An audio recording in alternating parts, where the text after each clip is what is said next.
ಅದರಲ್ಲಿ ಯಶಸ್ವಿ ಕಂಡಿದ್ದೀವಿ. ಚಲೋ ಮಾಡು.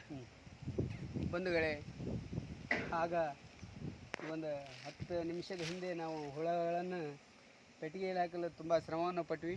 ಆದರೆ ಇವಾಗ ನಾವು ಅದನ್ನು ಆಗ ಒಂದು ವಿಧಾನದಿಂದ ಕಟ್ಟಿಗೆಯ ಸಹಾಯದಿಂದ ಅದನ್ನು ಮತ್ತೆ ಪೆಟ್ಟಿಗೆಗೆ ಹಾಕುವಂಥ ಪ್ರಯತ್ನವನ್ನು ನಾವು ಯಶಸ್ವಿಯಾಗಿದ್ದೇವೆ.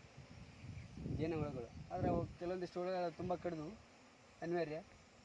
ಇವತ್ತು ಆ ಹುಳಗಳಿಂದ ನಾವು ಭಾಳ ಪ್ರಯತ್ನದಿಂದ ನಾವು ಪೆಟ್ಟಿಗೆ ಒಳಗೆ ಸಂಪೂರ್ಣವಾಗಿ ಕಳಿಸಿದ್ದೇವೆ. ಇನ್ನೊಂದು ಸ್ವಲ್ಪ ಮಾತ್ರ ಇದೆ ನೋಡಿ, ಇನ್ನು ಸ್ವಲ್ಪ ಮಾತ್ರ ಇದೆ.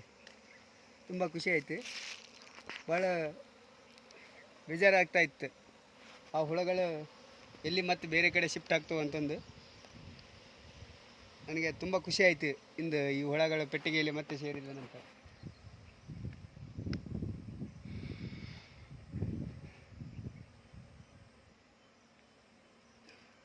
ಕಟ್ ಮಾಡಿ.